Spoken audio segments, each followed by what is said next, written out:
చిన్నారులలో పర్యావరణ అనుకూల ఆలోచనల్ని పెంపొందించేందుకు మట్టి వినాయకుడిని పూజిద్దాం, భూమాతను రక్షిద్దాం అంటూ వివాది స్కూల్ నందు విద్యార్థులకు మట్టి గణపతి విగ్రహాల తయారీ కార్యక్రమాన్ని నిర్వహించారు.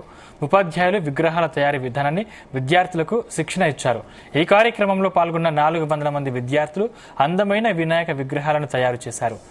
నిర్ణీత సమయంలో ఆకర్షణీయమైన విగ్రహాలను తయారు చేసిన విద్యార్థులకు బహుమతులు అందజేశారు. ప్లాస్టర్ ఆఫ్ ప్యారిస్ కెమికల్ రంగులతో తయారు చేసే విగ్రహాల వల్ల పర్యావరణానికి హాని కలుగుతుందని, సాంప్రదాయక మట్టి వినాయక విగ్రహాలకు పూజ కార్యక్రమాలు నిర్వహించాలని విద్యార్థులకు ఉపాధ్యాయులు సూచించారు.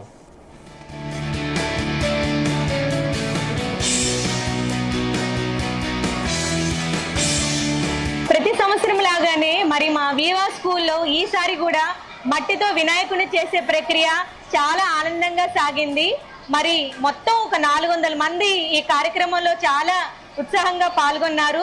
పిల్లలు మరి నర్సరీ లెవెల్ నుంచి 8th క్లాస్ వరకు కూడా ఒక 400 మంది విద్యార్థులు ఈ కార్యక్రమంలో బాగా ఆనందంగా పాల్గొని వాళ్ళకి ఒక మంచి అవగాహన కల్పించడానికి ఇది మంచి వేదిక అయింది.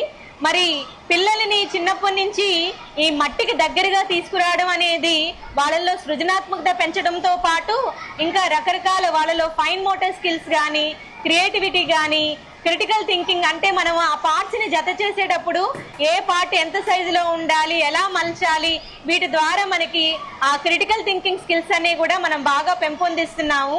ఇక్కడ మేము మట్టి వినాయకుల్ని తయారు చేసే కార్యక్రమం జరుగుతుంది. ఈ కార్యక్రమం వల్ల ప్రకృతికి ఎంతో లాభం కలుగుతుంది. ఇక్కడ చేసిన విగ్రహాలను మేము ఇంటికి తీసుకువెళ్లి పూజించుకుంటాము.